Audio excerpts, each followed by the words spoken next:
Hello, my fellow Kenyans. From wherever you are this evening, Mwafrika Kasila with my guests, a friend and a brother. Today we are going to discuss about things affecting our lives. Please, just your comment and your views about our country, about our leaders, and about the vision that we're having as a nation to move forward. Kindly, when we come back after the break, we'll have our discussion on the move.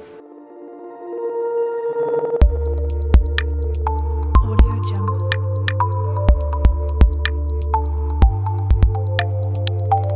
Audio Jungle. Yes, hope you had a good day. My day has been fine. I don't have anything to complain. God is still faithful. That's awesome. Mm-hmm. I'm happy to see you. It's been long. It's been long. It seems like you are eating well. I didn't leave you with beards. See, you have hairs all over your face. It has been quite some time, and so we are happy because God has taken us this far. True. Yeah, so step up talk that will help us as Kenyans, as human beings, to make our lives run more smoothly and more better. Mm-hmm. So, my friend Alan, Yes, sir. kindly greet these fellow viewers, then we'll continue. Yes, fellow Kenyans and everybody who's watching us from all over the world, we want to take this opportunity to appreciate you for taking that chance at least to we brainstorm our mind concerning ideas that are affecting us. God created us with the power to think over anything and to bring out solutions. And that's what basically we are here to do, because we are young, vibrant people that we know we can change the face of this country. And that's why we are here. So welcome to be part of us in this show. Thank you. Good. That's so awesome. Yeah. Now, straight to the point. In Kenya, it is over 50 years since we got independent. And life has never been the same again. Things have been changing from now and then. Sure. And today we have been taken to another level whereby we need to think twice on whatever step you are making, on whatever action you are taking as Kenyans to make sure that we better our lives. Yeah. Now, my friend, what do you have to tell us concerning the gap, the difference of 50 years since our first president of Kenya, His Excellency, the late Mzee Jomo Kenyatta, left us? I believe we had taken us to another level. Yeah, sure. But are we still on the right track, or we are lost? Thank you very much. Anyway, everybody is striving to excellence. There is no country which is not striving for excellence. And most of these well-developed nations, they are living at a state where we call the millennium, where everything is just at the snap of your hand. Everything is around you, where you don't need to struggle and take a lot of time for you to succeed, probably, especially youth in those nations. But I will say Kenya has made a progressive kind of improvement. We have seen improvement in terms of technological development, structural, all those stuffs have been there, but the rate at which it's happening is quite slow, not as compared to other nations. But we believe if our leaders can change some of these few parameters, we'll be there very soon. You're saying that you're moving at a very slow rate. Yeah. Assuming today you have been given a seat of the president of the government of Kenya, what will you do? Because you're saying they are moving at a low speed. What will you do to make sure you better the lives of your fellow Kenyans who are really expecting, they are very expectant and waiting something good from their leaders? Okay. Something like being a leader of a great nation like Kenya, it needs somebody who is determined to see the policies that are being put forth to be able to accomplish them in short. I believe the president has power. Yes. And power to be able to make sure that the constitution of this country is totally adhered to.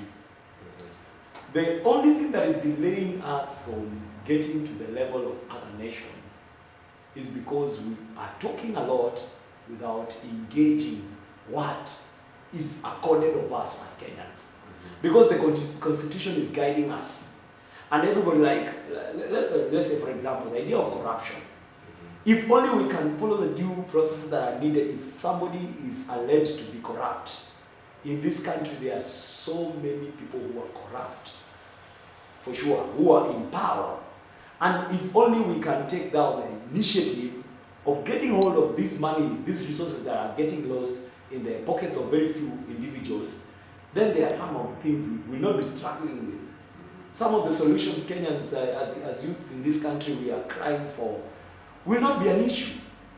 Because now we have the necessary resources and we have leaders who have vision to bring forth an activity that will engage people to become productive. Exactly. Now the aspect of making people productivity is not there. Because now the resources needed to make something that will make people productive, they have been squandered. Okay, that's a very good point. And I believe as you're viewing this, you're also liking what you're seeing, what you're hearing, and you're trying to imagine what is happening in our nation. Back to you, Mr. Alan. Yes, sir. You're saying that the issue of corruption. That is a very pregnant point that we need to talk about this evening. Mm-hmm. The issue of corruption. I don't know what you mean when you say corruption, because the way I'm seeing things, it is like people are enjoying what is happening in our nation. Whatever is happening, today we are talking about it, tomorrow we have just forgotten about it, and we are just okay. We are on with our lives. So what can we do to make sure that the issue we are talking about, corruption, it just we just go straight to the issue and point it out, like, for example, Mr. So and so was involved in a corruption issue, and the law has taken its course. So as a president, will you be in a position to point out, like, so and so has been involved in the corruption cases, and as a president of the Republic of Kenya, I will not just sit there and watch my fellow Kenyans suffering and going through issues because of this one person. Will you just leave it like that, or will you take something to make sure that the fellow Kenyans are liking what you do? That question is a bit challenging, because when we talk about the idea of corruption, you see, especially, let's say the government of Kenya. The government is an institution that has systems that governs it. Exactly. Now, as a president, maybe if you get into power, you are given the mandate to control the country. Now, it will need you to first streamline the system. Because you're not just dealing with an individual. You go into a ministry of health, you find somebody is corrupt. And that is not the only person who is corrupt in that ministry. Maybe you find the cabinet secretary. But those people who are under him, who have been there in that ministry for a number of time, they know the system very well. So the idea of just getting holding of one person, not unless that person is just, the allegation is just directing him and him alone, I think the process of streamlining the system first should be there. But again, when you say, like, it is not the issue of one person, but if my leader, if my employer is doing it like it is normal, why will I not do it? If today you come to the Minister of Health and you say, like, now the CS who is standing in for this is corrupt, and you say, like, now today I'm going to take him out, him or her, I'm going just to put him aside and bring in someone else who is not corrupt. Do you think that will help? No. I think you're asking us, me to answer as a president or a fellow citizen. Whether you are a fellow citizen or as a president, we are all Kenyans. We are all under the law that governs the government of Kenya. So whether you are the president or just normal Kenyans, we are all equal. That's according to what I'm thinking. Thank Yeah. you. That is what you think. my That's friend. what I, not even But what the I think. reality- That's what I'm feeling like. We are all the same, just that you have got power that I, as a normal Kenyan, has given to you to be in that position so that you can take care of us. Thank you. Yeah. You know, we have what we call facts and reality. It is a fact that we are all Kenyans. Exactly. It is a fact that we are all equal. We are human beings. We are equal. We have equally capacities. We have equal rights as Kenyans. But the reality of the matter is, you are a citizen and somebody else is a superpower ruling over you. That is the reality.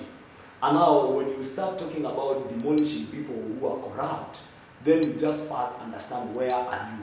However arrogant you will be or make a lot of noise because you realize somebody in a particular ministry is corrupt or what, you don't have the power to go and demolish that person. You still have the evidence, but you don't have the authority. You see? And that's why I'm saying, that is a fact, you know, that person has stolen. But the reality of the matter now, it has to be the people who are concerned, who have the power to now demolish these people. And that's why I'm telling you, it is not that an easy process as you may think of, because also the people who are corrupt, they are still having more connection with those who are in power. So it's like you're telling me, once you have your brother somewhere else, your bloodly born brother, in power, and you hear your brother has been engaged in corruption deeds, will you shame your brother, or will you cover up for him? That's another point of concern. For the sake, Because of political alliances, I cannot shame members of the same political. you know. So I need to cover up for you. Now that's why. However corrupt you are. That's why there is a lot of impunity in our nation. Why? Because you are my brother, and you have been involved in corruption cases. So I'll not point you out because I know you are my brother.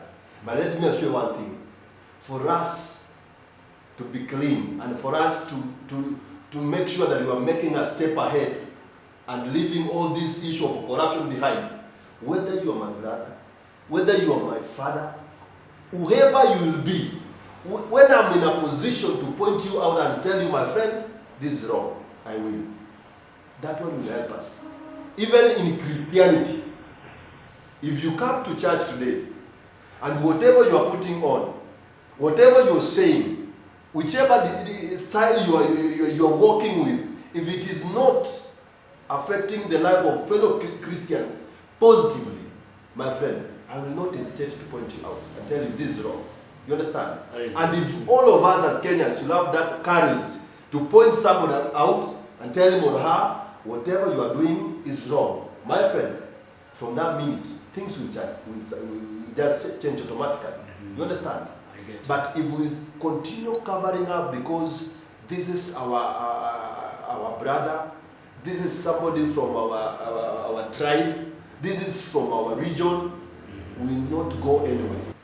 You understand? So my take tonight, as you're watching from wherever you are, don't sleep and watch people eating, people stealing, people killing people for the name of power, for the sake of power, and thinking like, I'm superpower. There's nothing that you can do. My friend, if we can hold our hands as fellow Kenyans, if we can join our hands together and decide today we are fighting this corruption, I can just quote the way the president, the president of US, of United States of America, Barack Obama said, yes, we can.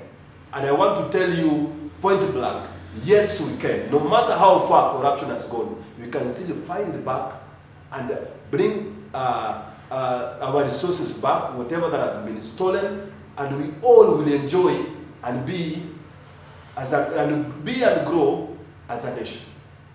Now, my friend, I was talking to my fellow Kenyans, and I'm feeling okay and fine when I talk to them. You understand? Yeah. Today, you are here. Tomorrow, people will elect you as their president, as their MCA, as their governor. You understand? What will you do to your people? Will you cover that thing? That's why Waswahili wakasema that kiazi kimoja kikioza vyote vimeharibika. I think at this hour, at this generation, I don't think if that one is right. Because if you go deeper and inside that bag of those vias ambazo zimeharibika, one of them is spoiled, you can still get one that is still good. You understand? And you go with that one to make sure you change these other things to be right. Very true. My fellow Kenyans, when we come back, we are going to talk about the issue of drought, the issue of hunger. People are dying as per now. And it is all over that people are dying. Some go for even a week without food, without water. What is your take? Just, we shall come back shortly and talk about this thing. Just don't go out. Audio Jungle.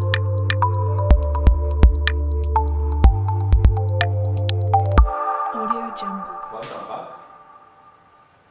This is Step Up Talk for those that are just coming on now. As we had said earlier, we are going to talk about drought, hunger, and poverty that is affecting our nation as we are speaking as per now. Things are eating up. No water, no food. And yet billions of money in our accounts. What's not happening? What's not happening is that we understand first. It is mandatory for all of us to die. But dying in the right way. Dying not out of lack of things. Death that you are just forced to die by circumstances which you know very well you can be able to prevent so that you continue living. And that is what is happening right now. And people are dying now. They are just forced to die. So, you're saying they're just forced to die.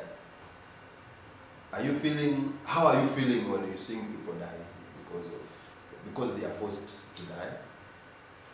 Of course, it might not be good. If you ever been into a bar or a place, seen somebody dead in a hospital, it's always a kind of a very bad experience because now this person is gone. But again, we need to ask ourselves, then how can we make sure that this person, either in hospital, either in any kind of circumstances, that we can prevent that somebody else might not get into such a situation, not to die in that particular way. People should die just peacefully, without struggling. Just die peacefully, and you leave us in peace. Not just leave us talking about your experience. So are they not dying peacefully because if someone can just stay for a whole week without food, and you just come and find him dead? That is not a peaceful death, my friend.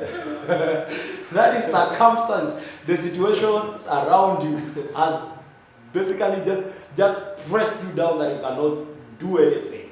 So what can we do to help our fellow Kenyans? I love what the government is doing. Yes. It has been responding. It has begun responding. But the response is too slow. And I would also like to appreciate Kenyans. There are a number of organizations that are responding. We have seen church people just contributing and they buy stuffs, they take it to those places which are dry, where people are dying. We have the St. John ambulance, they are doing a good job. But now what we need to realize is that all of us as Kenyans, the government depends on us to make sure that it runs its activity. And the taxpayer money that you pay, that it's cut from your salary or from your business or whatever, when you go to do taxing, that is the money that is spent to take care of Kenyans. And I don't know why the government is responding so slow when all of us who are working are being taxed. This money, just a few individuals, they are spending it in a wrong way. But let me tell you, the government is well able to take care of any calamity because I believe there's money for such incidences, for disasters, yeah? That is a disaster we didn't expect. Probably the government took like the scenario about Galana Kulalo. The Galana Kulalo government spend about that 5 billion Kenyan shillings. These are taxpayers' money, only to produce nothing. And we are asking ourselves, in a period of 7 years, the scheme has not produced anything. Right now, we'll not be talking about drought, people dying because of lack of food. Those schemes should have taken care of Kenyans. If they were not schemed just to steal money, then we believe we don't need to have Kenyans dying in the name of lack of food. And that's the problem we're having in the government. They take money in projects which are not viable. You see? But anyway, again, we are trying to encourage our government to do what is expected of them. Because in as much as we can see them trying, they ought to try more than that. I mean, so, you want the government to continue trying, or you want the government to help its own people? You see, at this, I usually just compare the state of the nation as per now, or as per today, and some few years back. So, do we have to continue trying, or do we have the ability and are we in a position just to do whatever you are supposed to be doing? I don't know, but most of them, will hear them talking about lack of finances, resources are too little. But you wonder why? Why do we talk about resources when every place resources are getting lost? Which are these resources that are getting lost, which cannot be directed in the right place to help the right people? You see, individuals are just overwhelming their pockets with the heavy things instead of taking care of people who have nothing in this society. Of course, we cannot all of us be equally at the same level, but we don't need to be having people living below $50. It's too shame for this country, because this country right now in this continent of Africa is ranked among the best developed, economically stable nations in this continent of Africa. Yeah. Then we don't need to be talking about that. We should be the one helping other nations that are dying of hunger instead of now advertising ourselves. It's a shame to this country, and which we know our leaders, they know the right thing to do, but they are not doing it. I don't know why. Okay. So that takes me to another question, Yes. to another point. Like, we have Vision 2030. Yes. Is the government of Kenya. Mm-hmm. And this Vision 2030, all of us are just watching, or in one way or another, trying to work towards achieving our goals as a nation. Food security is working on infrastructure, that is housing, and it's also looking at health of the fellow Kenyans. But I don't know how long is it going to take, because actually it is a Vision 2030. But I believe before it became a Vision 2030, there are some 10, 15 years back that we were thinking like it is a Vision 2015. Because I believe it's not just something that started yesterday. It is something that has been there for quite some time. Yeah. It is only in this government that I'm seeing some positive movement, positive action that has been taken, even though not in a way that is affecting everything equally. But I believe the government is doing something good to make sure that we achieve our goals. But my question is, are we going to achieve all these goals at the same time? Or we are going to prioritize them so that we know which one we start with and which one to finish with? Because like normally there is basic things, something that is basic for you. We should prioritize on what projects to start with. Actually, when you talk about the idea of Vision 2030. Vision 2030 is something that began way back a number of years ago. Let me say a decade. The government of Kenya now coming up with a different kind of like issue, like now the government of His Excellency President Uhuru Kenyatta. They have the Big Four agenda. Actually, the Big Four agenda are the goals, some of which were meant to be achieved in the MDGs. The idea of food security, health, eradication of poverty, and all of that, it was within the new Millennium Goals. And the way we are seeing things are happening in this country, probably the rate at which we are achieving these goals is quite slow. The response is not as we expected. Of course, as any other government, there might be challenges which might be a hindrance, but now having leaders who are determined to bring forth and change the lives of their people is one of the key. Because I believe just what you have been airing out right now, you say, you need to prioritize on what first to give people. You don't need to build me a building here, and myself, I don't need a building, I just need food. I don't need a house. There are those basic things that you just need to give your people. Now, somebody came and said that a healthy nation is a progressive nation. Now, if we are not healthy, then we are not productive. Then the government now need to prioritize on those projects that makes us be first taking care of our basic needs. Let's say basic needs, you're talking about food, you're talking about water.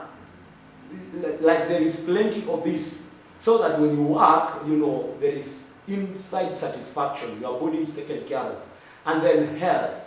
Now, when we talk about health, it means that sometimes you may take something that may affect you, but you are very sure your health is taken care of. Exactly. Because you'll go into a particular dispenser or a hospital or anything, and you get the doctors with medicine ready to serve you, ready to take care of your health. Because once you are weak, you cannot be productive in this country. Sure. However big, however small, once you are weak, your productivity is too low. Exactly. Nowadays we have so many pandemic diseases, HIV, the STIs, and all of these. Like we have, and the problem is, this could be one of the factors that will make this country not to achieve the Vision 2030, is that the most productive people in the economy, they are called to be the youth people. And the most immorally unstable people that we have right now are still the same productive youths. Now, if youths are this immoral and they engage in these immoral activities that enable the transmission of these diseases and some of these wicked things, now their immune system becomes so weak that they cannot be able to be productive. Now, one of the systems the government can do is to make sure that the productive age, the energetic age that is productive in the economy is taken care of. If this age is not taken care of, then this other age cannot be able to make the country progress. Because the older people, let me tell you, of course they have experience, but they are short of ideas. They have experience, but they don't have the energy to progress it. And so we need this young generation to be taken care of first in terms of their health, their moral standard, their mindset and perspective about work. And when you take care of this, then this country will take another acceleration point to our development projects. Good. That is our Vision 2030. That's so good. That's so awesome. And tonight, as we come to conclusion of what we've been talking and discussing about, there are people that are watching you tonight. What can you tell them? Whether they are Kenyans, whether they are from Africa, or from any part of the world tonight. Is there anything that you can tell them to impact the life of someone positively in 1 second? Viewers from wherever you are all over the world, I would like to tell you this. Do not live under fear to do anything. If there is anything that can hinder a person from progressing, it is a spirit of fear and doubt. Whatever that you think is right to do, as long as it does not affect your neighbor, do it and manifest it. It can either progress you to another level or open those opportunities which you think you might not have thought of. So don't ever be intimidated by anything. Know that wherever you are, you have the right to be there. In whichever country that you are, do the right thing in that country because God blessed you there with a purpose. Thank you. I've been your host, Mofrika Sila, and this is a Step Up Talk. Just for you, as a young man, as a young lady, and everyone around. We are here just to share our ideas, to talk around, to talk about things affecting us, and to see how we'll be making steps ahead. Subscribe for more videos. Your comments will be of more importance to us, and your share will affect the life of Kenyans positively. Kindly, until next time, I want to wish you well in whatever you're doing. Thank you, and have a wonderful time. Bye. See you.